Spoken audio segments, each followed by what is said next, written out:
நேயர்கள் அனைவரையும் ஜெயா பிளஸ் தொலைக்காட்சியினுடைய ஏன் என்ற கேள்வி விவாத நிகழ்ச்சிக்காக நான் உங்கள் அனைவரையும் வரவேற்கிறேன். இந்நிகழ்ச்சியில் துறை சார்ந்த ஆளுமைகளுடைய எண்ண ஓட்டங்களை இன்றைய தலைப்பில் விரிவாக விவாதிப்பதற்கு நாம் அமர்ந்திருக்கிறோம். இன்றைய தலைப்பு 80,000 கோடியில் தனியாரிடம் மின்சாரம் வாங்குவதற்கு தமிழ்நாட்டுடைய திராவிட மாடல் அரசு திட்டம். விளம்பர ஆட்சியில் மின்குறை மாநிலமான தமிழ்நாடு ரொம்ப மிக முக்கியமான ஒரு விவகாரம். இன்றைய நிகழ்ச்சியில் தமிழக அரசினுடைய மோசமான செயல்பாட்டின் காரணமாக பொதுமக்கள் எந்த அளவிற்கு பாதிக்கப்பட்டிருக்கிறார்கள் என்பதையெல்லாம் பேசித்தான் ஆக வேண்டும். 400 ரூபாய் கட்டக்கூடியவர்கள் 800 ரூபாய் ஒவ்வொரு மாதமும் அல்லது 2 மாதங்களுக்கு ஒரு முறை அவர்கள் கட்ட வேண்டிய ஒரு கடுமையான சிக்கலையும் அழுத்தத்தையும் இதற்குள் இருக்கிற பிரச்சனையை தாண்டி தமிழக அரசின் புதிய மின் திட்டத்தினுடைய உற்பத்தி, அனல் மின் திட்ட உற்பத்திகள் 2013ஆம் ஆண்டு அம்மா செல்வி ஜெயலலிதா அவர்களால் உருவாக்கப்பட்ட தமிழகத்தினுடைய மின் உற்பத்திற்காக ஒதுக்கப்பட்ட 3000 கோடி எந்த ஒரு ஆலோசனையும் அவருடைய மரணத்திற்கு பின்பு நடைபெறவில்லை என்பதுதான் உண்மை. குறிப்பாக 2021ஆம் ஆண்டு திமுக இதுவரை என்ன நடவடிக்கைகளை எடுத்திருந்தார்கள்? இங்கே ரொம்ப முக்கியமான கேள்வி.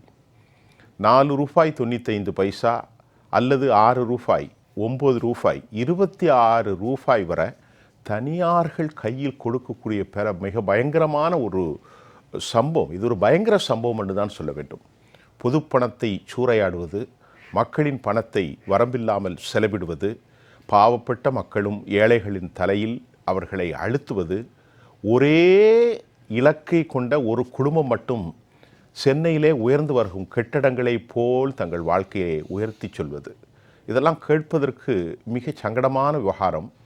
பேச வேண்டியவர்கள் பேசாமல் மௌனித்து போவதுதான் இதற்கு பின்னணியில் இருக்கும் காரணமாக தமிழக அரசு 80,000 கோடியில் தனியாரிடம் மின்சார் வாங்கும் திட்டம். விளம்பர ஆட்சியில் மின் குறை மாநிலமான தமிழ்நாடு. பேசலாம். நம்மோடு பேசுவதற்கு அறப்போர் இயக்கத்தினுடைய தோழர் ராதாகிருஷ்ணன் அவர்கள் எம்மோடு இணைகிறார். சார் வணக்கம். எம்முடைய மரியாதைக்குரிய மூத்த பத்திரிகையாளர் ஐயா பாக்கி அவர்களும் இணைகிறார்கள். வணக்கம். எம்முடைய வெளிப்புற படப்பிடிப்பினூடே பத்திரிகையாளர் திரு TDS ரவிச்சந்திரன் அவர்கள் இன்னும் சற்று நேரத்தில் இணைய இருக்கிறார். அவர்களையும் நான் வரவேற்கிறேன். ராதாகிருஷ்ணன் சார், நீங்கள் கொஞ்சம் விளக்கமாக சொல்லுங்கள். இப்போ நம்ம அந்த தலைப்புக்காக நான் கொடுத்துட்டேன். இதை என்ன விவகாரம், எப்படி, ஏன், எதற்கு? இந்த 80,000 கோடி டேட்டா என்ன மாதிரி இந்த அமௌண்ட் அரைவ் பண்ணதை நான் ஒரு கால்குலேஷனாக சொல்கிறேன். ஏன் அப்படின்னா இது இப்போ ஒரு ப்ரெடிக்ஷன் தான். இந்த மாதிரி இழப்பு நடக்கலாம். இந்த அப்ரூவல் ப்ராசஸ் பலகட்ட செயல்பாடுகள் இருக்குது.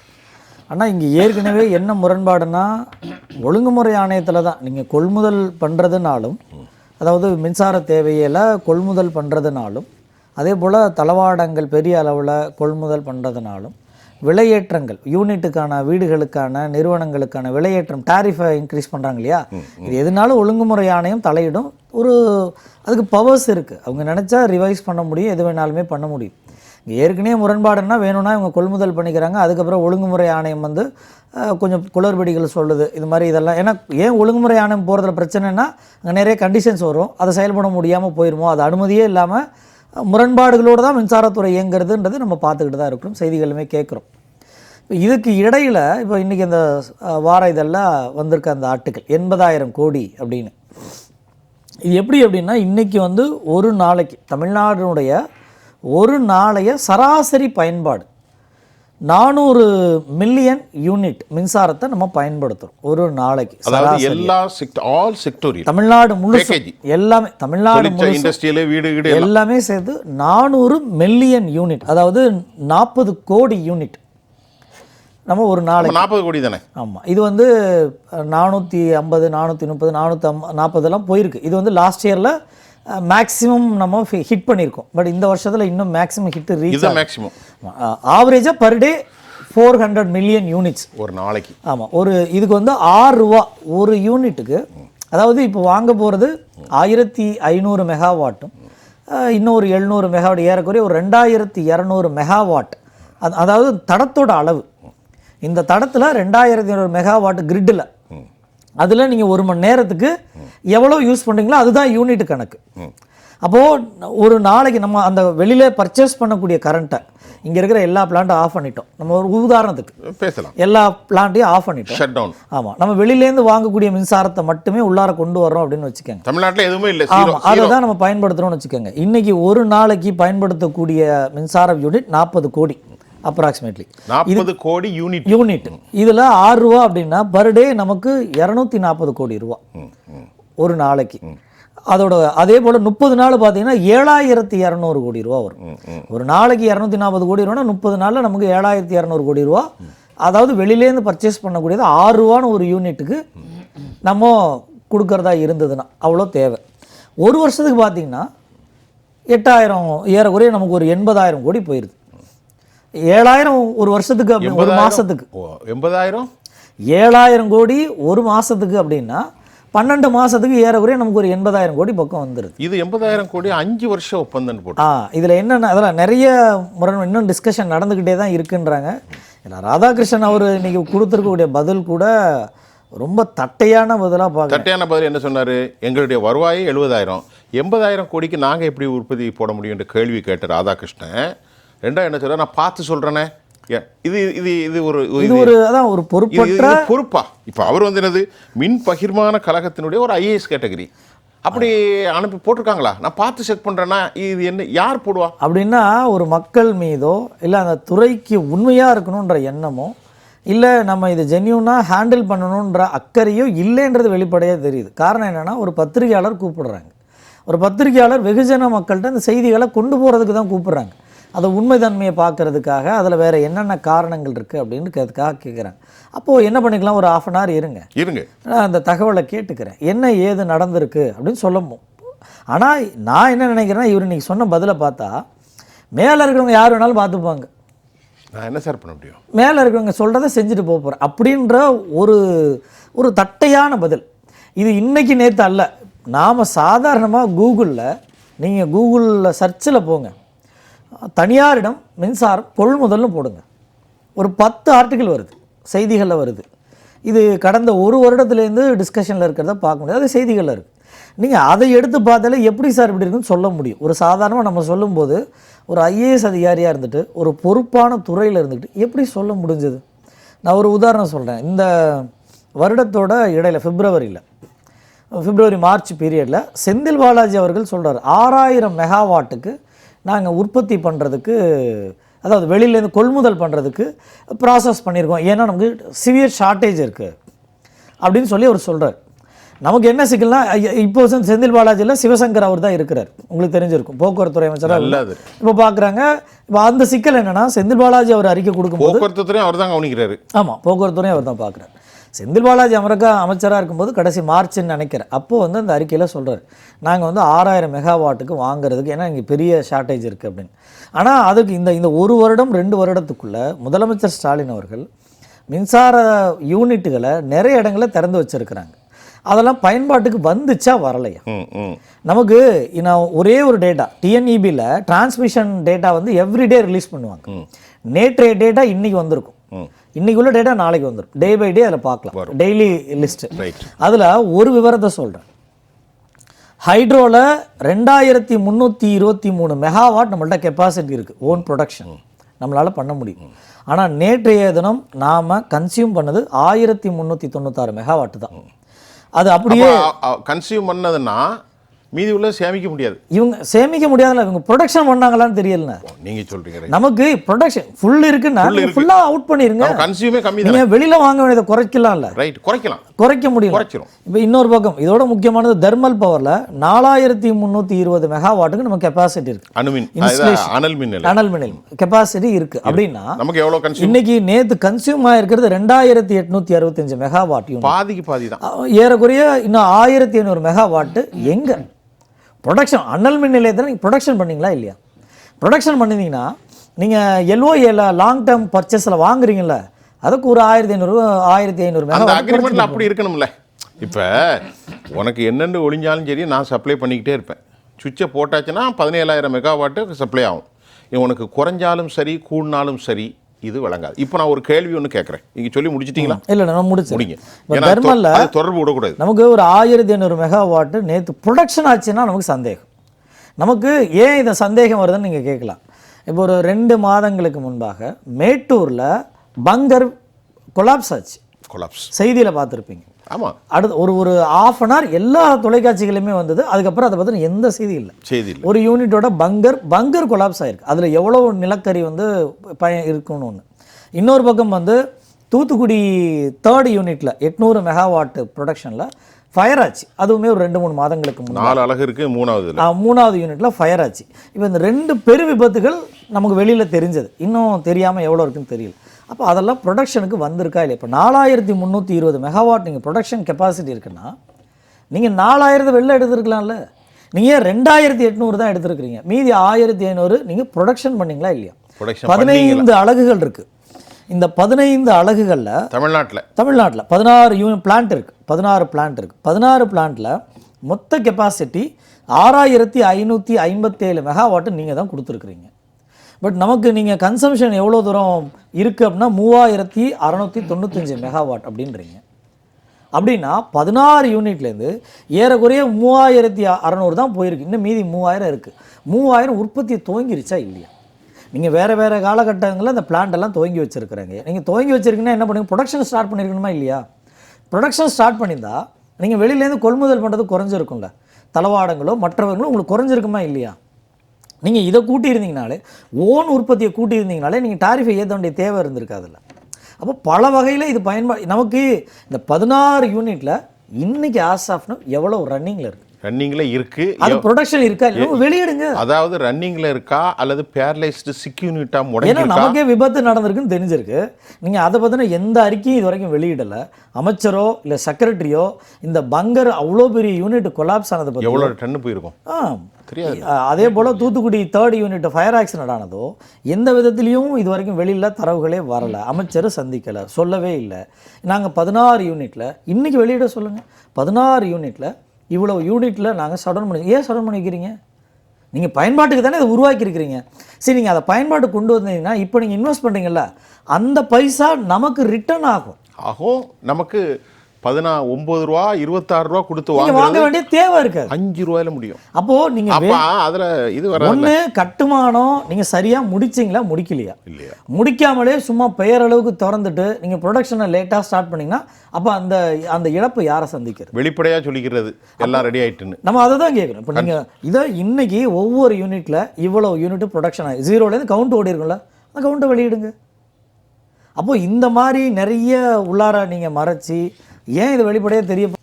இப்போ நீங்கள் சொன்னீங்க ஓப்பனாக அதாவது டிரான்ஸ்பரன்சி இருக்கணும், வெளிப்படைத்தன்மை இல்லை. அந்த அழகு உற்பத்தியை தொடங்கிட்டா எவ்வளோ உற்பத்தி வருகிறது, எவ்வளோ கன்சியூம், மீதி உள்ளதை நீங்கள் ஏன் வாங்கலை? காயின் நம்பர் கேள்வி 1. இப்போ நான் கேட்க போகிறது 2023-24 தமிழ்நாடு அரசு 8290 கோடி யூனிட் மின்சாரத்தை பர்ச்சேஸ் பண்ணியிருக்காங்க கடந்த வருஷம் வரைக்கும். அதனுடைய மொத்த மதிப்பீடு 55,754 கோடி ரூபாய். 23-24 இதே திமுக அரசு. நல்லா கவனிங்க. இது உத்தேசத்தை விட 13,179 கோடி அதிகமாக கொடுத்துருக்குறாங்க. உத்தேசத்தை விட, அதாவது 917 கோடி யூனிட். நல்லா கவனிங்க, இது ஒரு புள்ளி. இப்போ தமிழ்நாட்டில் இன்டலெக்சுவல் ஹப்பலாக இருக்கக்கூடிய திரு காந்தி ஒரு பேட்டி கொடுத்துருக்காரு. இப்போ ஒரு 8 மாதத்துக்கு முன்னாடி. அவர் பொறியாளர் சங்கத்தில் இருக்கிற ரொம்ப ஒரு அறிவுஜீவியான அவர் என்ன சொல்கிறாருன்னா, அவர் சொன்னதை அப்படியே வாசிக்கிறேன். ஒரு எக்ஸ்பர்ட், தமிழ்நாடு மின்சார வாரியம். நீங்கள் ஒரு பாயிண்ட் என்ன சொன்னீங்க? ஒழுங்குமுறை ஆணையம் அப்படின்னு ஒரு வார்த்தை சொன்னீங்க. 2வது முதல் பாயிண்ட்டு தமிழ்நாடு மின் வாரியம், தமிழ்நாடு ஒழுங்குமுறை ஆணையம், மின் வாரியத்திலே ஒழுங்குமுறை ஆணையம். 3வது தனியார் மின் உற்பத்தி நிலையங்கள், ஆதானி போன்றவர்கள் மற்ற எல்லாரும் சேர்ந்து இவர்கள் முறைகேடுகளில் ஒரு முக்கோண கள்ள கூட்டணி. யார் சொல்றது? காந்தி. அவரது ஸ்டேட்மெண்ட் ஐ ஹாவ். இந்த முக்கோண கள்ள கூட்டணி இருக்கும் வரை எந்த காலத்தினும் நியாயமான மின் கட்டணம் சாத்தியமில்லைன்னு திமுக அரசு நடத்துகிற இந்த கள்ள கூட்டணின்ற வார்த்தையை அவர் பயன்படுத்தியிருக்காரு. If you have any doubt, go and search, you can get idea. What he said. இதை பாருங்க. நீங்கள் என்ன சொன்னீங்க? தமிழ்நாடு ஒழுங்குமுறை ஆணையத்திட்ட பெர்மிஷன் வாங்காமே வாங்குறாங்களே ஆரம்பத்தில். அதுதான் பிரச்சனை. நம்ம நீங்கள் கேட்ட அந்த இப்போ நம்ம இதெல்லாம் இந்த அரைவல் டேட்டா எதுக்கு சொல்கிறோன்னா, நாளைக்கு ஒரு தவறோ இல்லை இழப்போ நடந்தால் நம்ம தான் சந்திக்கப்படும். உங்கள் பைசாவும் என் பைசாவும் தான் அங்கே செலவாக போகும். நம்ம ஏழை மக்களோட பணம் தான் ஒவ்வொரு ரூபாய் நம்ம மக்களோட பைசா. அப்போது நம்ம அதுக்கு முன்னால் ப்ரிடிக்ஷனாக நமக்கு தெரிந்த தரவுகளை வச்சு நம்ம இவ்வளோ டேட்டா கால்குலேட் பண்ணும்போது, இப்போ இது உயர்ந்த இடத்துல இருக்கக்கூடியவங்க எல்லாம் ஐஏஎஸ் படித்தவங்க, செக்ரட்டரியாக இருக்கக்கூடியவங்க, அமைச்சராக இருக்கக்கூடியவங்க பல தரவுகளை கம்பேர் பண்ணி பார்க்கக்கூடிய இடத்துல இருந்துக்கிட்டு ஏன் இந்த மாதிரி ஒரு தட்டையான பதிலோ பொறுப்பற்ற தன்மையோ அக்கறை இல்லாத தன்மையோடு இருக்கிறாங்கன்னு ஒரு பெரிய கேள்வி. இப்போ நீங்கள் சொன்னீங்களா அவர் கள்ள கூட்டணின்னு சொன்னீங்க இல்லையா? நான் கள்ளக்கூட்டணின்னு சொல்லலை. நம்ம காந்தி எதுக்குன்னா, நெறியாளர் அவருக்கு ஏற்றவாறு ஒரு முறை பயாஸாக நிகழ்ச்சி நடத்துறதல்ல. திரு காந்தி கள்ள கூட்டணி என்ற வார்த்தையை பயன்படுத்தினார். அது எந்த வெப்சைட்டில் உள்ளது என்கிட்ட இருக்குது. அதே வார்த்தையை அப்படி எழுதி சொல்கிறேன். இப்போ இதுக்கே நம்ம இன்னும் 2-3 உதாரணங்கள் சொல்ல முடியும். ஒன்று, நம்ம ஏற்கனவே அதானி ஃபார்ம்ஸில் நிலக்கரி கொள்முதலில் தரம் குறைந்த நிலக்கரி இப்போது 6000 கிலோ கலோரிக்கு பதிலாக 4500 கிலோ கலோரி உள்ளார வந்ததை தரவுகள் நம்ம வெளியிட்டோம். ஆனால் பார்க்க எல்லாம் ஒன்று போல தான் இருக்கும். ஆமாம், அதாவது 6000 யூனிட் எரிச்சாதான் 6000 கிலோ கலோரி உள்ளதை எரிச்சா 1 யூனிட் மின்சாரம் வரும்னா, நீங்கள் 4000 கிலோ கலோரி வந்து போட்டால் வராது. 3/4 கரண்ட்டு தான் வரும், 3/4 யூனிட் தான் வரும். அப்போ என்ன பண்ணுவீங்க? இன்னொரு பாக்ஸ்லேருந்து ஒரு 1500 போடணும். அப்படி போட்டால் தான் உங்களுக்கு 1 யூனிட் வரும். அப்போ உங்களுக்கு இதோட காஸ்ட்டு நீங்கள் அது குறைஞ்சி தான் வாங்கணும். 2ஆம் தர நிலக்கரிக்கு அந்த பைசா கொடுக்கணும். ஆனால் நீங்கள் முதல் தர நிலக்கரிக்குள்ள பைசா கொடுத்து 2ஆம் தர நிலக்கரியை வாங்கியிருக்கிறீங்க. அது நம்ம ஏற்கனவே தரவுகளை வெளியிட்டு அது நடந்துக்கிட்டு பேசிட்டு. இன்னொரு பக்கம் வந்து நிலக்கரி கொள்முதல் மொத்தமாக அதானிக்கு கொடுத்ததில் ஒரு 3000 கோடி ரூபா ஊழல் நடந்து அதையுமே நம்ம தரவுகளோடு கொடுத்துருக்கோம். இந்த கூட்டணிகளில் மோசடிகள் நடக்குதுன்றது ஒவ்வொரு காலத்தில் நடக்குது. இப்போது 2021-22 யுஎஸ் கவர்மெண்ட்டில் அங்கேயே என்ன சொல்லியிருக்காங்க? அதானி நிறுவனத்தை சார்ந்த ஒரு நபர் தமிழ்நாடு மின்சார வாரியத்தோடைய பொது ஊழியர் ஒருத்தரை சந்திச்சிருக்கார் அப்படின்னு சொல்லி யுஎஸ் கோர்ட்டில் அவங்க அந்த அறிக்கையில் நீதிமன்றத்திலே சொல்லியிருக்கிறாங்க. யார் அந்த பொது ஊழியர்? டிஎம்கே கவர்மெண்ட் வந்ததுக்கு பிறகு தான். இன்னே வரைக்கும் இப்போதானே வருஷம் தானே இன்னே வரைக்கும் அந்த பொது ஊழியர் அதானி குழுமத்திலேருந்து எந்த பொது ஊழியரை இபிஎஸ் சார்ந்த எந்த பொது ஊழியரை சந்திச்சாங்கன்னா அரசு ஒரு என்கொயரி பண்ணலை. ஏன்? அவங்க கவர்மெண்ட்டில் யாரை சந்திச்சாங்க? அமைச்சரை சந்திச்சாங்களா, இல்லை துணை முதலமைச்சரை சந்திச்சாங்களா, இல்லை முதலமைச்சரை சந்திச்சாங்க? முதலமைச்சர் என்ன சொன்னார்? ஒரு 6 மாதம் மீடியாக்களும் பொதுமக்களும் கேட்டதன் அடிப்படையில் நான் அதானியை சந்திக்கலை. சரி, யார் சந்திச்சா? சித்தரஞ்சன் தாஸ் அந்த வீதிக்கு வந்தார். அந்த வீதிக்கு வந்தது தானே. நைட்டு இரவு டின்னர் சாப்பிட்டார். யாரோட? திமுகவினுடைய முக்கிய புள்ளிகள் எல்லாம் கலந்து கொண்டார்கள். அதை முதலமைச்சர் என்ன சொல்றார்? நான் கலந்துக்கலையா, மற்றவங்க. அவருக்கு பந்தோபஸ்து கொடுத்தது யார்? ஏர்போர்ட்லேருந்து சித்தரஞ்சன் சாலை வர்றதுக்கும் திரும்ப போகிறதுக்கும் தமிழ்நாடு போலீஸ் தானே. ஏன் யாரை பார்க்க வந்தார்? சரி, நீங்கள் சொல்லலைன்னா நான் சந்திக்கலை. அமைச்சர் எங்கேயாவது தெளிவான விளக்கம் கொடுத்துருக்குறாரு? ஒரு பொறுப்பாக அவர் கொடுத்துருக்கணுமா? இல்லை. அதே போல் இண்டஸ்ட்ரியல் துறை ராஜா ஏதாவது சொன்னாரா? டிஆர் ராஜா எதுவுமே சொல்லலை. துணை முதலமைச்சர் அவர் யாரை தான் சந்திச்சார்? இப்போது இந்த கூட்டணி எந்த அளவுக்கு வலுவாக இருக்குது? இன்னே வரைக்கும் அந்த பொது ஊழியர் மீது ஒரு நடவடிக்கை எதுவுமே எடுக்கலை. அவர் மீது ஒரு என்கொயரி சுமோட்டோவா யார் அந்த சாருங்கிற கதையால இருக்கு. யார் அந்த பொது ஊழியர்? இது வரைக்கும் தெரியல. யுஎஸ் கோர்ட்டு இப்போ சமீபத்தில் என்ன சொல்லியிருக்காங்க? நாங்கள் அதானி ஃபார்ம்ஸ் கொடுத்த நெருக்கடிக்கு நோட்டீஸ் சர்வ் பண்ண சொல்லி அவங்கள நம்ம ப்ரொசீடிங்ஸ் கேட்கும்போது இந்திய அரசுலேருந்து எங்களுக்கு போதுமான ஒத்துழைப்பு இல்லை, இவங்க எதுவுமே ப்ரொசீடிங்ஸ் பண்ண மாட்டேன்றாங்க. அதில் ஒரு பேர் தான் தமிழ்நாடும். அவங்க இங்கே இருக்கக்கூடிய 7-8 மாநிலங்களை சந்திச்சிருக்காங்க. தெலுங்கானா சொல்லியிருந்தாங்க, ஜார்க்கண்ட் சொல்லியிருந்தாங்க, தமிழ்நாடு எல்லாம். அதில் தமிழ்நாடு நமக்கு கேள்வி, நம்ம தமிழ்நாடு யார் அந்த பொது ஊழியர்? நம்ம தெலுங்கானா பற்றி. அப்போ இந்த நிறுவனத்துக்கும் ஆட்சியாளர்களுக்கும் இருந்த இணைப்பு நல்லாவே வெளிப்படையாக தெரியுது. இது ஒரு பக்கம் வைங்க. ரெண்டாவது, நம்ம ஏற்கனவே டிரான்ஸ்ஃபார்மர் கொள்முதலில் 397 கோடி ரூபா 400 கோடி நம்ம அதை வெளியிட்டோம். அந்த தரவுகளை வெளியிட்டு ஆமாம், இப்போ அதை வழக்கு நோக்கி நகர்த்துறதுக்கு முயற்சி பண்ணுறோம். இன்னைய வரைக்கும் அந்த நிறுவனங்கள் மீது ஒரு என்கொயரியோ இல்லை விசாரணையோ எதுவுமே பண்ணலை. அதில் ஏறக்குறைய 1100 கோடியில் நம்ம சுமாரான 1068 கோடியில் நம்மளுடைய 400 கோடிக்கு வாங்க வேண்டியது 400 கோடியில் நம்ம இழந்திருக்கோம். நீங்கள் ஏன் அந்தளவுக்கு கூடுதலாக ஒரு 4,80,000 இருக்கக்கூடியது 7,80,000, 7,80,000 இருக்குது 12 லட்சத்துக்கு. அப்போது இந்த பெருநிறுவனங்கள், இங்கே இருக்கக்கூடிய அரசு ஊழியர்கள், இங்கே இருக்கக்கூடிய ஆட்சியாளர்கள், இதெல்லாம் நல்லா தெளிவாக தானே தெரியுது. 33 பேரும் 16 பேரும் 24 பேரும் 32 பேரும் ஒரே ரேட்டை ஃபிக்ஸ் பண்ணுறாங்கன்னா இது கொல்லிவிட்டு இல்லையா? இல்லை, அதை செய்யும் போது கூட அதே 23.46 பைத்தியக்காரத்தனம். அப்போ இந்த கூட்டணி வெளிப்படையா தானே தெரியுது. அதைத்தான் அவர் சொல்றாரு. அதுதான் இது போல உதாரணங்கள் நிறைய சொல்ல முடியும். இவ்வளவு ஆதாரங்களோட கொடுத்தும் இன்னே வரைக்கும் முன்னால் இந்த செந்தில் பாலாஜி அவர்களாக இருக்கட்டும், அவர் ஜெயிலுக்கு போகிறதுக்கு முன்னால் வேற, பின்னால் வந்ததுக்கப்புறம் தியாகி ஆகிட்டார் வேற, அவரை வச்சுக்கிட்டு சரி ஒரு நடவடிக்கை எடுங்க சார். நம்ம அது காசியை எந்த அளவுக்கு மோசமாக இறங்கி இருக்கிறாங்க அப்படின்னா, அந்த ஊழியரை இது பொது சொத்துக்கு சேதம் விளைவிக்கக்கூடிய, அதாவது இந்த அரசாங்கம் திரு காசியை பற்றி நம்ம பேசிக்கிட்டே இருக்கோம். இன்னே வரைக்கும் ஒரு என்கொயரி ஸ்டார்ட் பண்ணலை. அவர் முறைகேடாக உள்ளார சீட்டில் பிளேஸ் பண்ணியிருக்காங்கன்னு தெரியுது. லக்கானி அவர்கள் மீது இன்னைய வரைக்கும் நீங்கள் துறை என்ன தான் பண்ணுறீங்க? அப்போது இந்த துறையில் இருக்கக்கூடியவங்க, ஆளக்கூடிய திமுக அரசு, இந்த பெரு நிறுவனங்கள், இவங்களுக்கெல்லாம் வெளிப்படையாக கூட்டணி இருக்கிறாங்க, எந்த நடவடிக்கையும் எடுக்கலைன்னு நமக்கு நல்லாவே தெரியுது இல்லையா? அப்போது மக்கள் மீது அக்கறை கொண்ட அரசாக இருந்தால் இந்த ஒவ்வொரு பிரச்சனைக்கும் நம்ம கொண்டு வந்ததெல்லாம் பெரிய பெரிய பிரச்சனை. இதில் சாதாரணமாகவே இந்த லிமிட்டட் டெண்டர்ஸ்னு சொல்லுவாங்க, 2 லட்சம் 5 லட்சம் அப்படின்னு சொல்லி போடுறாங்க. சின்ன டெண்டர். இதுக்கே நீங்கள் டெண்டர் விடணும். ஆனால் இவங்க என்ன பண்ணுறாங்க, ஒரு சில நிறுவனங்களுக்கு மட்டும் லிமிட்டட் டெண்டரை ஆயிரக்கணக்கான ரூபாய்க்கும் லட்சக்கணக்கான ரூபாய்க்கும் கொடுத்துக்கிட்டு இருக்கிறதா கேட்குறோம் சில நிறுவனங்களுக்கு. ஏன் நீங்கள் அப்படி போடுறீங்க? இவ்வளோ பெரிய நிறுவனத்தை நடத்தக்கூடியவங்க ஏன் டிரான்ஸ்பரண்டாக எல்லா டெண்டரும் வெளில போட முடியல? அப்போது துறை டிரான்ஸ்பரண்டாக இல்லாத காரணம் என்ன? அங்கே ஊழல் தொடர்ந்து நடக்கிறது வழிவகுக்கிறாங்க அப்படின்னு நம்ம பார்க்கணும். இப்போ நீங்கள் சொன்னது ராதாகிருஷ்ணன், அந்த வார்த்தையே கடுமையான வார்த்தை. நீங்கள் சொல்லலை, காந்தி சொன்னது. கள்ள கூட்டணிக்கு 3 பேரை சொல்கிறார். தமிழ்நாடு ஒழுங்குமுறை ஆணையம், தமிழ்நாடு மின் வாரியம், தனியார் மின் உற்பத்தி நிலையங்கள். இதையெல்லாம் இயக்கக்கூடியவர்கள் யார்? ஆட்சியாளர்கள், தலைமை இணைப்பது. அப்போ விவகாரம் புரிந்து கொண்டதா? மக்களுக்கு நீதி கிடைக்காதுன்னு பொறியாளர் சங்கத் தலைவர் திரு காந்தி அவர்கள் சொல்லியிருக்கிறார். சாதாரண விஷயம் இல்லை.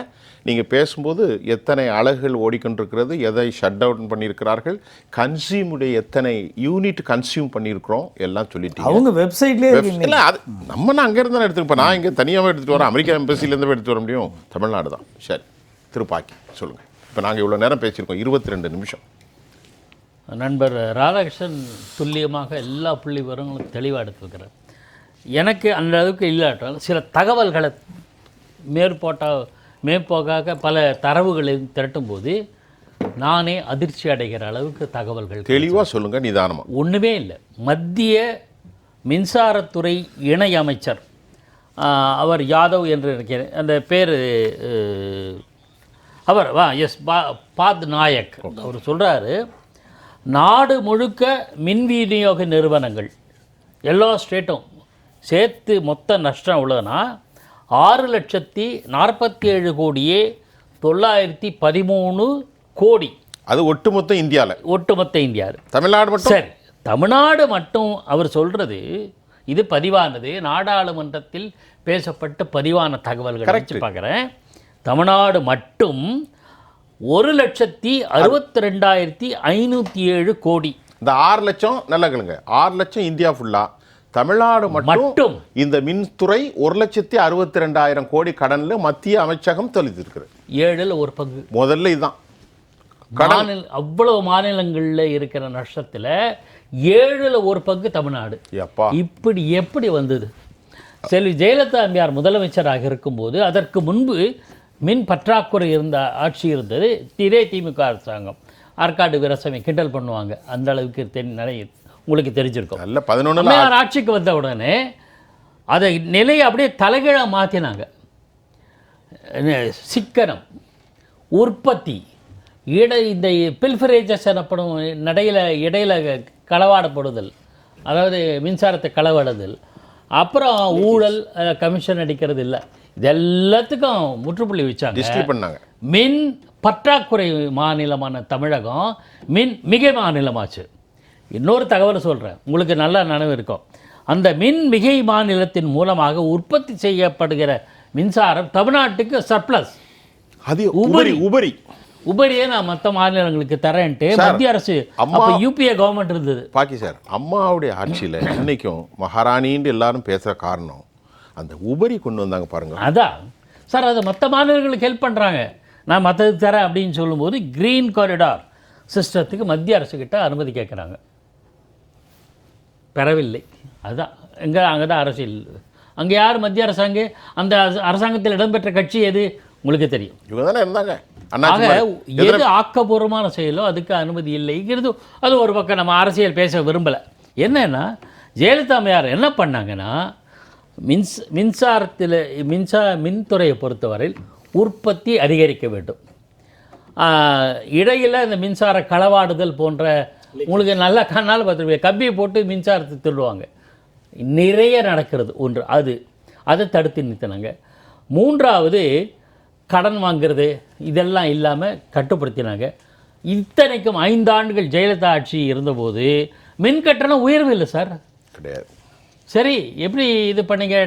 மின் கட்டணம் உயர்வு பண்ணாங்கன்னா இல்லை. Perfect administration. ஆனால் திராவிட முன்னேற்ற கழக அரசு 2021 உருவான ஆட்சிக்கு பிடித்த திமுக காலத்தில் 3 முறை மின் கட்டணம் உயர்த்தப்பட்டது. சார் இன்னைக்கு நீங்கள் சொன்னால் நம்ப மாட்டீங்க, நடுத்தர மக்கள்லாம் ரொம்ப கவலைப்படுறாங்க, முடியல.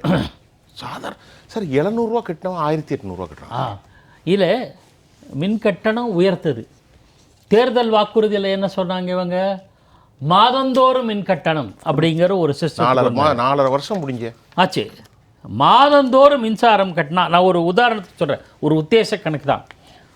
200 யூனிட் பயன்படுத்துகிறோம்னு வச்சுங்களேன் மாதந்தோறும்.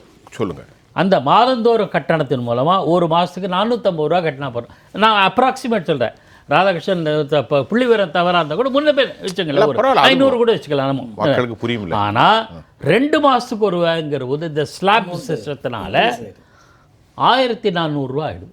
3 மடங்கு கிட்டத்தட்ட சார். அதாவது 500க்குள்ளே இருந்தால் கட்டணம் கம்மி. அப்போ 2 மாதம் இப்போ 280 200 நல்லா கவனிங்க, 250க்கு மேலே ஒரு மாதம் 300 பயன்படுத்தினா கூட கூடாது. ஒரு மாதம் 300 400 யூனிட் படிச்சாங்கன்னா கூடாது. ஆனால் 2 மாதம் போது அது 600 ஆகும்போது அதுக்கேற்ற மாதிரி ஸ்லாப் ஆயிருதுல, ஸ்லாப் சிஸ்டம். இது அரசு ஒரு கன்ஃபஸ்கேட், அதை எப்படி சொல்றது, அரசு மக்கள்கிட்ட இருந்து பறிக்கிறது. ஆனால் இந்த அரசாங்கம் ஆட்சிக்கு வருது, திமுக ஆட்சிக்கு வருது உறுதியாக சொன்ன பல விஷயங்களில் மாதந்தோறும் மின் கட்டணம் வசூலிக்கப்படும். இது அவங்களுடைய மெயினான மேனிஃபெஸ்டோ பற்றி பேச்சே கிடையாது. மாறாக ஸ்மார்ட் மீட்டர் பொருத்த போகிறாங்களாம். ஸ்மார்ட் மீட்டர் பொருத்தும் போது என்னென்ன ஆகும்னா, விவசாயிகளுக்கான இலவச மின் திட்டம் கட்டு, 23 லட்சம் ஃப்ரீ பவர் ஃபார் அக்ரிகல்ச்சரிஸ்ட் அது போயிடும். அந்த 2 கோடி வீடுகளுக்கு 100 யூனிட் வரையில் இலவச மின்சாரம்ங்கிற அந்த இது இருக்கு இல்லையா, அந்த சலுகையும் போயிடும். இதெல்லாம் உற்பத்தி சார்ந்தது, விவசாயம் உற்பத்தி சார்ந்தது. விசைத்தறிகள் கைத்தறிகளுக்கு உண்டான மின் கட்டண சலுகை இருக்குல்ல, அதுவும் போயிடும். அப்போ இதன் விளைவு என்னென்னா, விவசாய பொருள் உற்பத்தி அதிகரிக்கும், விசைத்தறியினால் ஆடைகளில் உற்பத்தி செலவு அதிகரிக்கும், பவர்லூம். அது யாருக்கு தலையில் விடியோ? மக்கள் மத்தியில். எல்லாமே நீங்கள் மின் கட்டணத்தை உயர்த்தினா அது யார் தலையில் விடியோ? மக்கள் கிட்ட. கடன் வாங்கினால் அதனுடைய அந்த தொல்லை அது யார் தலையில் விடியோ? மக்கள் மத்தியில். மின்சார பற்றாக்குறையினால் உற்பத்தி பாதிக்குது, மற்ற பிற பணிகள் பாதிக்கப்படுது, ஆப்ரேஷன் பாதிக்குது. ஹாஸ்பிட்டலில் ஜெனரேட்டர் வச்சு மேனேஜ் பண்ணுவாங்க, இருந்தாலும் பிரச்சனைகள் இருக்குது. அது யார்? அதனால் அவதிப்படுவது யார்? மக்கள். அதை விட இன்னொரு முக்கியமானது, தமிழ்நாட்டினுடைய மொத்த கடன் எவ்வளோ சார்? 9 லட்சம் 10 லட்சம் கோடி 10 லட்சம்னு வச்சுக்கோங்க, 10 லட்சம் கோடி கடன் இருக்குது, வரப்போகிறது. ஆமாம். இப்போ மின்வாரிய கடன் மட்டும் எவ்வளோ ஆகும்? 1,62,200 கோடி. இப்போ இந்தியாவுடைய மொத்த கடன் 6 லட்சம் கோடி, தமிழ்நாட்டுடைய மின்வாரிய கடன் 1,62,200 கோடி.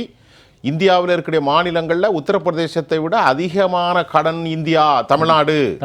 அதற்கு வட்டி கட்டுவது 63,000 கோடியாக இருந்தது, இனி வரக்கூடிய காலங்களில் 78,000 கோடியாக அதிகரிக்க போகிறது. அதாவது தகவல் தமிழ்நாட்டு அரசினுடைய மொத்த கடன் தொகையில் கிட்டத்தட்ட 10 2 பங்கு, 5 1 பங்கு கிட்டத்தட்ட மின்சார வாரியம். ஏன் இந்த பிரச்சனை? போக்குவரத்து துறை ஒரு தகவல் சொல்லட்டுங்களா? 3 ஆண்டுகளுக்கு முன்பு அப்போதைய பாஜக தலைவராக இருந்த அண்ணாமலை ஒரு தகவல் சொன்னார், நினைவுக்கு வந்து சொல்கிறார். தமிழ்நாட்டில் மாற்று எரிசக்தி இருக்கு இல்லையா, சூரிய மின்சக்தி, நீர் மின்சக்தி, அந்த மாதிரியான திட்டங்களுக்கு, நீர் மின்சக்தியில் காற்றாலை மின்சக்தி போன்றவற்றுக்கு தனியார் மின் உற்பத்தி நிலையத்தை அமைச்சு அவங்களுக்கு மிகையாக இருக்கிற மின்சாரத்தை அரசாங்கத்துக்கு கொடுப்பாங்க. ஈவன் நீங்களே நான் கூட மொட்டை மாடையில் பேனல் போட்டு உற்பத்தி ஆகிறது. ஐ திங்க் கவர்மெண்ட்டுக்கு வி கேன் செல் இட்டுன்னு நினைக்கிறேன். அந்த மாதிரியான சூழலுக்கு முன் வந்தாங்க. கணிசமானவர்கள். ஆனால் அது அந்த மாதிரியான உற்பத்தி நிலையங்கள் தொடங்கப்படவில்லை. ஏன் தெரியுங்களா? அண்ணாமலை சொன்னது அதாவது மேற்கோள் காட்டுறேன். ஒவ்வொரு மின் உற்பத்தி பிரிவுக்கும் 25 லட்சம் கமிஷன் கேட்கப்பட்டது. கையூட்டு, பச்சையாக சொல்ல போனால் கையூட்டு. அதனால் பல பேர் தொடங்கலை. 100 பேர் வர்றாங்கன்னா கிட்டத்தட்ட 80-90 பேர் கைவிட்டாங்க. எப்படி பண்ணுவான்? ஒவ்வொரு இதுக்கும் 25 லட்சம் கேட்டதாக அண்ணாமலை சொல்கிறார். நமக்கு தெரியுது, ஒரு கட்சி தலைவர் சொல்கிறார். அதுக்கு இதுவரையில் மறுப்பு வரல. ஏன் நமக்கு இந்த சந்தேகத்தை எழுப்புறோம்னா, அரசாங்க தரப்புலேருந்து மின் வாரியத்திலேருந்து எந்த விதமான மறுப்பு வரலை. ஆகையினால என்ன பண்ணுறது? இப்போது நம்ம பேச போகிறோம். ராதாகிருஷ்ணன், நீங்களும் பதில் சொல்லுங்கள். சரி, தமிழ்நாட்டில் சோலாருக்கு அதிகமான வாய்ப்புகள் இருக்கிறது, நிறைய அதிகமான மின்சாரம். திரு பாக்கி சொன்னது. இப்போ நான் என்ன சொல்கிறேன், கிட்டத்தட்ட மின் பாதைகள் மட்டும் தமிழ்நாட்டில் 9 லட்சம் கிலோமீட்டருக்கு இருக்குது. கிரிட் கனெக்ட், கிரிட், அதான் மின் பாதைகள் தானே, கிரிட் தானே ஆங்கிலத்தில். அதே மாதிரி மின் மாற்றிகள், மின் மாற்றிகள் 4 லட்சம். மின் பாதைகள் கிரிடு 9 லட்சம் கிலோமீட்டர், மின் மாற்றிகள் 4 லட்சம். துணை மின் நிலையம் இருக்கு, சப்ஸ்டேஷன் அது மட்டும் 2000 இருக்கு. கிலோவாட்ஸ் கம்மியானது. அதனால் எங்கே நீங்கள் எப்படி கொண்டு போனாலும் அரசாங்கத்தினுடைய உற்பத்திகளை சிறப்பாக செய்து மாநிலம் முழுவதும் சப்ளை பண்ணலாம். அந்த அளவுக்கு வசதி இருக்குது. ஆனால் லூட்டிங் இஸ் ஓப்பன்லி சோகால் லூட்டிங். இதுதான் இவர்கள் புதியதாக அமைப்பதற்கு தடை இருக்கிறதா என்ற கேள்வி எக்ஸ்பர்ட் சொல்கிறாங்க. சொல்லுங்கள் பாகிஸ்தான். நம்ம ரெண்டாவது பேசுவோம். நீங்கள் இப்போது கேட்டது போல் கிரிட்டு கனெக்டிவிட்டிலாம் பரவலாக எல்லா இடங்கள்லையும் இருக்குது. உற்பத்தி வாய்ப்பு இருக்குது, ஒரு அசெட் இருக்குது. ரெண்டாவது, சூரிய ஒளியை நீங்கள் மின்சாரமாக மாற்றுறதுக்கான இது ஒவ்வொரு காலகட்டத்திலையும் பேசிக்கிட்டே இருக்கிறாங்க. அது இன்னும் பெரிய செயல்பாட்டுக்கு வரல. சின்ன சின்ன நாடுகளே உற்பத்தியை துவங்கியிருக்கிறாங்க. ஏற்கனவே நிறுவனங்கள்லாம் தங்களுக்கு தேவையான இடங்களில் உற்பத்தி பண்ணது தன்னுடைய பயன்பாட்டுக்கு போக நீங்கள் வெளியில் கொடுக்கலான்னு ஒன்று இருக்குது. அது ஒரு பக்கம். இன்னொரு பக்கம் சிப்காட்டுடைய இடங்கள், நிறைய இடங்கள் பயன்படுத்தப்படாமல் இருக்குது, நிறைய இருக்குது. அந்த இடங்களில் தேவைப்பட்டால் நீங்கள் சோலார் பேனலில் ஃபிக்ஸ் பண்ணலாம், ப்ரொடக்ஷனை எடுத்து நீங்கள் அங்கே இருக்கக்கூடிய சிப்காட்டுடைய யூனிட்டை கூட கொடுக்கலாம். கோடிக்கணக்கான ஏக்கர் இருக்கும், கொடுக்கலாம். சுமார் ஒரு 1000 ஏக்கர் பக்கம் இருக்கும். நம்ம ஆர்டியில் வாங்கின தகவல் படி இன்னும் பயன்படுத்தாத இடங்கள் சிப்காட்டில் இருக்குது. ஆமாம், சிப்காட்டிலேயே ஏற்கனவே கொள்முதல், அதாவது ஏற்கனவே வாங்கின கையகப்படுத்தப்பட்ட இடங்கள் சுமார் ஒரு 1000 ஏக்கர் பயன்படுத்தாத இடங்கள் தமிழ்நாட்டில் இருக்குது. அந்த இடங்களில் நீங்கள் பயன்படுத்துறதுக்கு வழி இருக்குது. சின்ன சின்ன கிலோவாட்ஸ் கம்மியாக நீங்கள் லோக்கலில் தேவையான சின்ன நிறுவனங்களுக்கு கொடுங்க, உங்களுக்கு ஒரு குறையும் இல்லை. அதுவும் சஸ்டைனபிளாகவும் இருக்குல்ல, திரும்ப திரும்ப ரினியூவபிள் எனர்ஜி இல்லை. உங்களுக்கு திரும்ப நிலக்கரியை தோண்டி எடுக்கணும், அகழ்ந்து எடுக்கணும், இன்னொரு இடத்துக்கு கொண்டு போகணும், அதை வச்சு எரிக்கணும், திரும்ப அந்த சாம்பல் அப்புறப்படுத்தணும், அதனால் ஏற்படக்கூடிய சுற்றுச்சூழல் பாதிப்புக்கும் நம்ம பொறுப்பெடுக்கணுன்றது இருக்கு இல்லையா? இந்த சைக்கிளே உங்களுக்கு அங்கே குறைஞ்சிருதில்ல. அப்போது மரபுசாரா எரிசக்தியும் மரபு சார்ந்த எரிசக்தியும் எது தேவையானதுக்குன்றது நீங்கள் ஏன் இன்னும் லோக்கல் ப்ரொடக்ஷனை பண்ணலை? அதுக்கான வழிகள் என்ன? சஸ்டைனபிளுக்கு ஏன் என்ன பண்ணலை? பலவிதமான தேவைகள். இப்போது ஆரம்பத்தில் என்ன சொன்னாங்கன்னா, நகர அலுவலகங்களுக்கு, நகராட்சி அலுவலகங்கள், அந்த அலுவலகங்களில் சோலார் பேனல் போடப்பட்டு நம்ம சட்டமன்றத்தில் அறிக்கையிலே பார்த்துருக்கோம். இந்த நகராட்சி அலுவலகம் சோலார் பேனல் பொறிக்கப்பட்டு அங்கே தேவையான மின்சாரங்கள் கொடுக்கப்படுதுன்னு. இன்றைக்கி நிறைய இடங்களில் அது இருக்கா இல்லையானது ஒரு பெரிய கேள்வி. ஏற்கனவே இன்ஸ்டால் பண்ண யூனிட்லாம் செயல்பாட்டில் இருக்கா, அதெல்லாம் ஒரு கேள்வி. அப்போது இங்கே தமிழ்நாட்டில் இன்னும் நிறைய சோர்ஸ், இன்னும் காற்றாலைகள் மின்சாரம் இருக்குது, எவ்வளோ இருக்குது, கேஸ் இருக்குது. கேஸ்லேயே பார்த்தீங்கன்னா சொல்ல மறந்துட்டேன், கேஸ் பற்றி இருக்குது. கேஸில் 408 மெகாவாட் உற்பத்திக்கு நம்மள்ட்ட கெப்பாசிட்டி இருக்குது. ஆனால் நேற்றைய தினம் நம்ம கன்சம்ஷன் பயன்படுத்தினது மட்டும், கன்சியூம் பண்ணது மட்டும் 77 மெகாவாட் யூனிட்டுன்றாங்க. அப்படி பார்த்தா 320 யூனிட்டு உற்பத்தி ஆச்சா இல்லை உற்பத்தி ஆகலையா? நீங்கள் பயன்படுத்துனீங்களா? இப்போது நீங்கள் வெளியில் வாங்குறது நிறைய குறைஞ்சிருக்கும்ல. இப்போ கேஸ் ஒரு பக்கம் இருக்குது, சோலார் இருக்குது. இப்போ நீங்கள் இதெல்லாம் ஏன் இன்னும் ஊக்கப்படுத்தலை? எவ்வளவு நாளைக்கு? நம்ம புரிகிற மாதிரி மக்களுக்கு பேச நமக்கு இன்றைக்கி நல்லாவே சாய்ஸ் இருக்குது. நீங்கள் பேசுகிறதுக்கு it has a lot of the scope to production பண்ணுறதுக்கு. ஆனால் நான் இப்போ கேட்குறது, இந்த புள்ளி கணக்கை தாண்டி அரசாங்கம் எதற்காக ஹெசிடேட் பண்ணு? ஏன்னா இவங்களுக்கு ஏற்கனவே வெளியிலேருந்து கொள்முதல் பண்ணால் 1 பைசா கூடுதலாக வச்சு வாங்கினா போதும், நிறைய வேணாம். 1 பைசா. ஆமாம், 6 ரூபா அப்படின்னா 6 ரூபா 1 பைசா வச்சா நமக்கு லட்சக்கணக்கான ரூபா லாஸ். இந்த முட்டைக்கு வைக்கிற கமிஷன் மாதிரி 1 பைசா, 5 ரூபா 10 பைசா, 5 ரூபா 6 பைசா. நீங்கள் இப்போ உதாரணத்துக்கு நம்ம 40 கோடி யூனிட், 40 கோடி யூனிட்டுக்கும் 1 பைசா கூடுதலாக வச்சா 6 ரூபா 6 ரூபா 6 ரூபா 1 பைசா வச்சுக்கிட்டா கூட 40 கோடி யூனிட்டுக்கும் 1 பைசா சேர்த்து போடும், ஒரு அமௌண்ட்டு கிடைக்கும் ஒரு நாளைக்கு. அப்போ ஒரு பைசாவும் இங்கே முக்கியம். ஆனால் இங்கே என்ன நடக்குது அப்படின்னா, இன்றைக்கி இவங்க என்ன சொல்றாங்க? ஒரு கேள்வி நீ அதுக்கு சொல்லுங்கள். மத்திய தொகுப்பில் நமக்கு வந்து எவ்வளோ ரேட்டுன்னு பார்த்தா 4 ரூபா 93 பைசா. ஆனால் நம்ம தனியார்கிட்ட சூரிய சக்தியை 6 ரூபா 94 பைசா கொடுத்து வாங்குகிறோம். அதே மாதிரி சர்க்கரை இணை நிலங்களில் 9.5 ரூபா கொடுத்து வாங்குகிறோம். இப்போ இதில் முக்கியமாக தமிழ்நாடு அரசு ஒரு உற்பத்தி நாம் நீங்கள் சொன்ன மாதிரி செஞ்சால் 5 ரூபா தான் வரும்.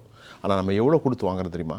நேற்று அதிமுகவுடைய பொதுச் செயலாளர் சசிகலா அம்மா சொல்லியிருந்தாங்க 25 26 ரூபாய். இன்றைக்கி வந்திருக்கக்கூடிய கருத்து 12 ரூபாய், 16 ரூபாய், 21 ரூபாய் மற்றும் 26 ரூபாய் என ஒவ்வொரு நேரமும் ஒவ்வொரு விலைக்கு நாங்கள் பர்ச்சேஸ் பண்ணுறோம்.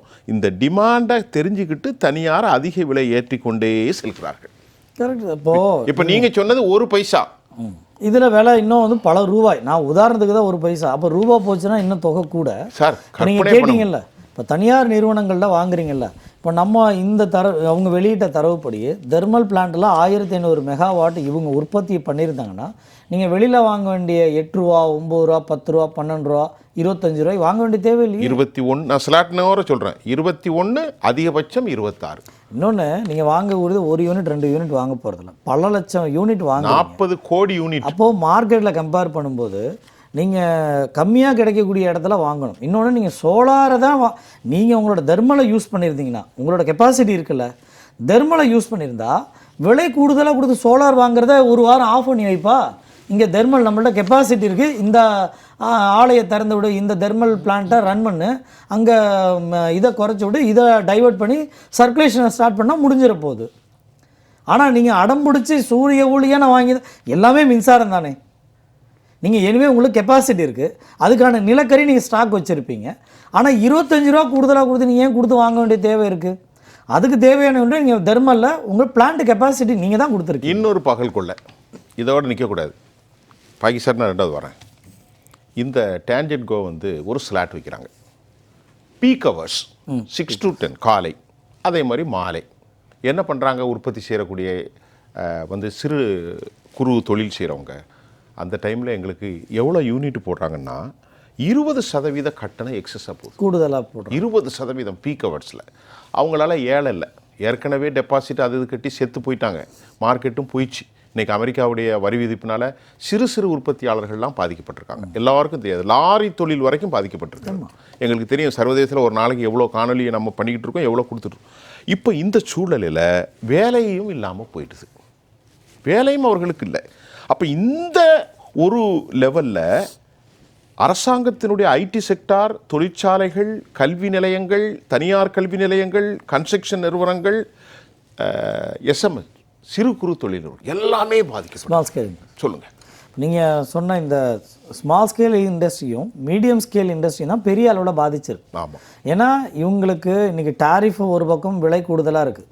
நம்ம மற்ற மாநிலங்களை காட்டிலும் தமிழ்நாட்டில் இருக்கக்கூடிய பொட்டி கடை இருக்கு இல்லையா, டீ கடை, அங்கே செலுத்தக்கூடிய தொகை ஜாஸ்தி மற்ற மாநிலங்கள் காட்டிலும். 100 யூனிட்டில் தான் தமிழ்நாடு நம்பர் 1.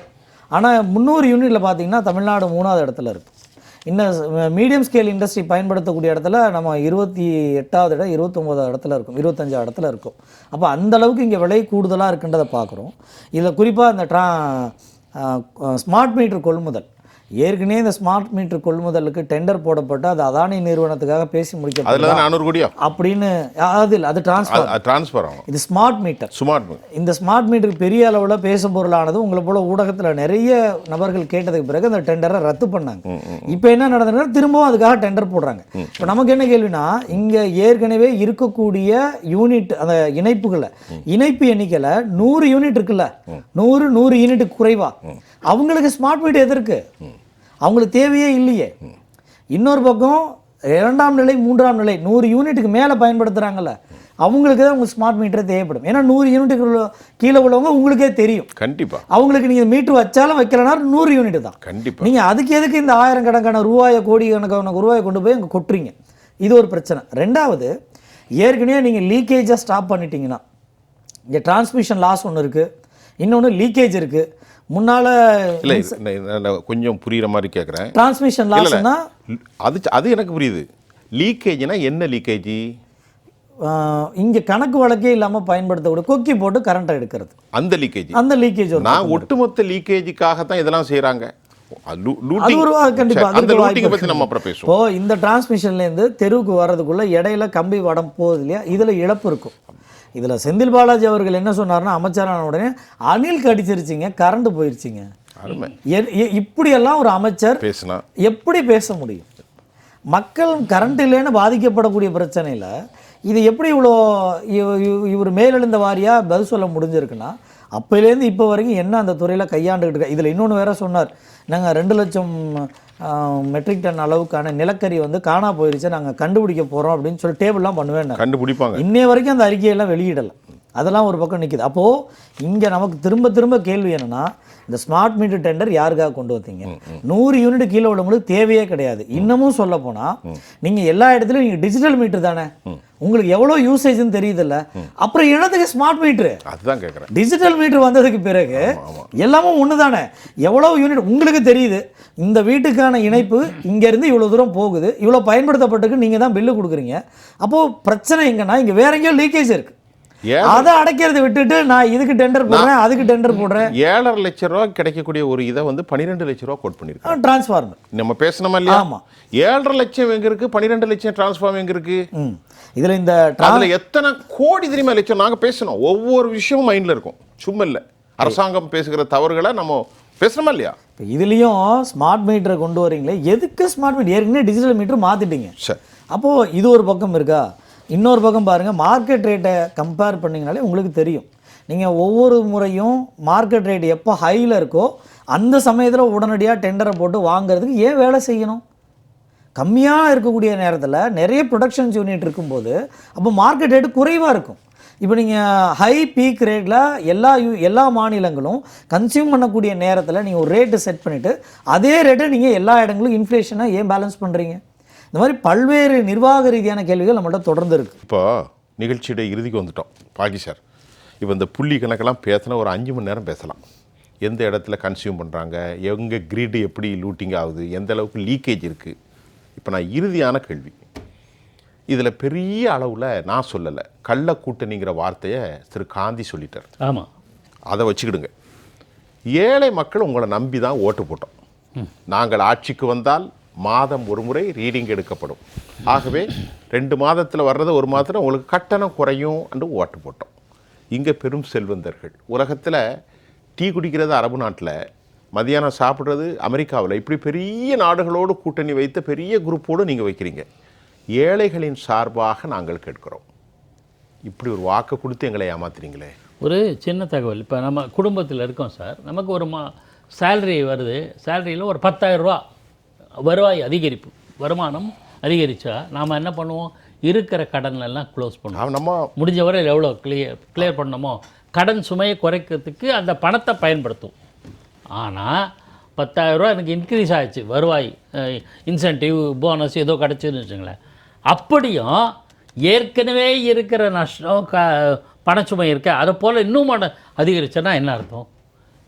ஷேர் மிஸ்மேனேஜ்மெண்ட் அப்படின்னு.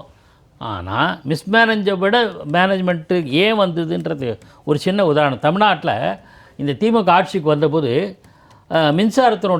மின்சார வாரியத்தினோட இழப்பு இருக்குல்ல, 9,000 crore, 9,000 கோடி இழப்பு.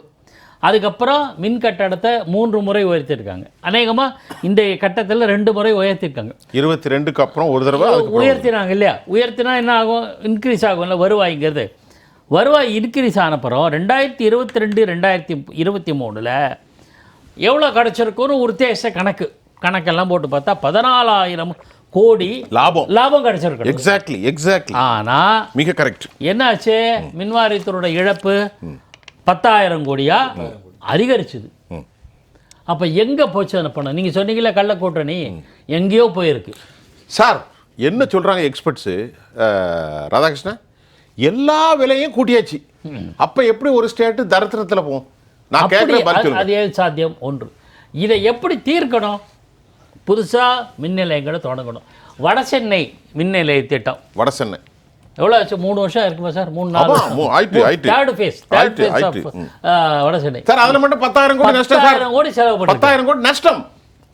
வேஸ்ட்டு, ப்ரொடக்ஷன் இல்லை, வேஸ்ட்டு. இன்னைக்கு வர ப்ரொடக்ஷனில். அதே மாதிரி குந்தா நீர்மின் திட்டம், உடன்குடி திட்டம், இது மாதிரி திட்டங்கள் அப்படியே இருக்குது. இதெல்லாம் ஒழுங்காக அந்தந்த நேரத்தில் நார்மலாக. இன்னொன்று விட்டீங்களே கொல்லிமலை, அதான் சொல்கிறேன். இதெல்லாமே நார்மல் டைம்லேயே உற்பத்தி தொடங்கினா எந்த விதமான பிரச்சனையும் இருக்காது. தேவையான அளவு மின்சாரம் இருக்கும், கூடுதல் இருந்து மின்சாரத்தை விற்கவும் செய்யலாம். தனியார்கிட்ட கையேந்தவும் வேண்டாம். தனியார்கிட்ட ஏந்தி என்னாச்சு? இருக்கிற செலவுகள் கூட செலவு தான். இப்போ உதாரணத்துக்கு இவ்வளோ வாங்குறவங்கள தனியார்கிட்டேருந்து அதன் மூலமாக ஏற்படுகிற நஷ்டம். உங்களுக்கு பாஜக அண்ணாமலை ஒரு தனியார் நஷ்டத்தில் இயங்குகிற அதாவது என்ன சொல்கிறாங்க, சிக் இண்டஸ்ட்ரி, அதுகிட்ட போய் அக்ரிமெண்ட் போட்டு வாங்குறாங்க. போட்டால் அவங்க எல்லாம் அதை கொடுக்குறதானே. இப்படி ராமன் சொல்லுவார் இல்லைங்க, வருவார்ல நம்முடைய நண்பர். ஆனால் இந்த மின்சாரத்தில் ஒரே ஒரு நன்மை சார், இதே செந்தில் பாலாஜியோட மதுவிலக்கு துறை இருக்கு இல்லையா, அந்த மதுவிலக்கு உற்பத்திக்கும் விற்பனைக்கும் கணக்கு டேலி ஆகாமல் ஒரு சிக்கல் வந்து அதுக்கு உதவி செய்தது இதே மின்சாரம் தான். மின்சாரம் தான் ப்ரொடக்ஷன் அளவு காட்டி இவ்வளோ உற்பத்தி ஆகிருக்க வேண்டியது நீ இவ்வளோதான் காட்டுறிய அப்படின்ற அமலாக்கத்துறை இறங்கினது கை கொடுத்ததே மின்சாரம். மின்சார விஷயத்தில் எவ்வளோ இருக்கணும்? ஒரே நிமிஷம் நம்ம பேசிடுவோம் சார். ஒரே ஒரு நிமிஷம் எடுத்துக்கிடுங்க. என்ன சார் சொல்கிறீங்க? மற்றெல்லாம் விட்டுருங்க. இப்படி ஒரு என்ன சொல்கிறீங்க? உண்மையிலேயே ஒரு பொறுப்பற்ற அமைச்சர் அந்த இடத்துல இருக்கிறார் அப்படின்றதான் வெளிப்பாடு. காரணம் என்னென்னா, இன்றைக்கி பல்வேறு விதமான இபியில் ஒவ்வொரு நாளும் டெண்டர் போடுறாங்க. உண்மையாகவே அது தேவையானதுக்கு தான் அந்த டெண்டராக. லீக்கேஜை பொறுத்த வரைக்கும் தளவாடங்கள் கொள்முதல்லாம் இருக்குது. அதே போல் ஷார்ட் டேர்ம் டெண்டர் போடுறீங்க. இது இல்லாமல் நீங்கள் நிலக்கரியை அகழ்ந்து எடுக்கிறதுக்கு, அப்புறம் அங்கேருந்து கொண்டு வர்றதுக்கு, அப்புறம் அங்கேருந்து அந்த அனல்மின் நிலையத்துக்கு கொண்டு வர்றது, அதுக்கப்புறம் அதை பாய்லரில் ஏற்றி எரிக்கிறது, எரித்ததுக்கு பிறகு சாம்பலை அப்புறப்படுத்துறது, இந்த ஒவ்வொரு இடங்களையும் நீங்கள் டெண்டரை பயன்படுத்துகிறீங்க. இவ்வளவு இடங்களுக்கு பிறகு தான் நமக்கான மின்சாரம் இங்கே வருது. அப்போ இந்த இடங்களில் வெளிப்படையாக மக்களுக்கான பயனுள்ள வகையில் பண்ணியிருந்தால் இன்னும் பல 100 கோடி ரூபா நீங்கள் மிச்சப்படுத்தியிருக்க முடியும். இன்றைக்கு தேதியில் நம்ம வெளியிட்ட தரவுகள் அடிப்படையிலே ஒரு 6-7 கோடி ரூபா இன்றைக்கி நம்மளே வெளிப்படுத்தியிருக்கோம். அரசு வந்து உடனடியாக இந்த மின்சாரத்துறையை கொள்முதல் பண்ணுறது உண்மையாகவே பயனுள்ளதா? மக்கள் பணம் சூறையாடப்பட போகிறோமா, இழக்க போகிறோமான்னு கவனித்து செயல்படணும். தோழர்களை, இன்றைக்கி நம்ம பேசுனது தமிழக அரசினுடைய மின்சாரத்துறை 1,62,500 சில்லற கோடி கடனில் இருக்குது. விலைவாசிகள் மக்கள் பாதிக்கப்பட்டிருக்கிற நேரத்தில் ஒரு யூனிட்டை அதிகரிக்கிறார்கள். பீக் ஹவர்ஸுங்கிற மாதிரி சிறு குறு தொழில்கள்லாம் பாதிக்கப்பட்டிருக்கிறது. 5 ரூபாய்க்கு வாங்கக்கூடிய ஒரு யூனிட் மின்சாரத்தை 26 ரூபாய்க்கு வாங்குகிறார்கள். இதற்கு இடையிலே அரசுக்கும் அதிகார வர்க்கத்திற்கும் தனியாருக்கும் மிகப்பெரிய கள்ளக்கூட்டணி இருக்கிறது என்று நான் சொல்லவில்லை. மின்சாரத்துறை ஓய்வு பெற்ற எக்ஸ்பர்ட் சொல்கிறார்கள். தமிழகத்தில் வாழும் ஏழைகள் 200 ரூபாய் கட்டுவதற்கே சங்கடப்படக்கூடிய நேரத்தில் தமிழ்நாட்டு அரசு ஆட்சிக்கு வருவதற்கு முன்பு ஸ்டாலின் கொடுத்த வாக்குறுதி என்னானது? மாதம் ஒரு முறை ரீடிங் எடுப்போன்னு சொன்னாங்களே, அது காற்றொலியிலே மனசாட்சியின் அடிப்படையிலே ஜெயா ப்ளஸ் மக்களின் பார்வைக்காகவே இந்த நிகழ்ச்சியை முடிக்கிறோம். எமது நிகழ்ச்சியில் ரொம்ப பொறுமையாக பதில் சொன்ன அறப்போரிக்கிற தோழர் ராதாகிருஷ்ணன், மரியாதைக்குரிய மூத்த பத்திரிகையாளர் ஐயா பாக்கி, உங்கள் அனைவருக்கும் நன்றி. மீண்டும் மற்றொரு களத்தில் நான் உங்களை சந்திக்கின்றேன். அதுவரை உங்கள் அனைவரிடமிருந்தும் நான் உங்கள் சுஃபியான், ஜெயா ப்ளஸ் தொலைக்காட்சிக்காக நன்றி. மீண்டும் சந்திப்போம்.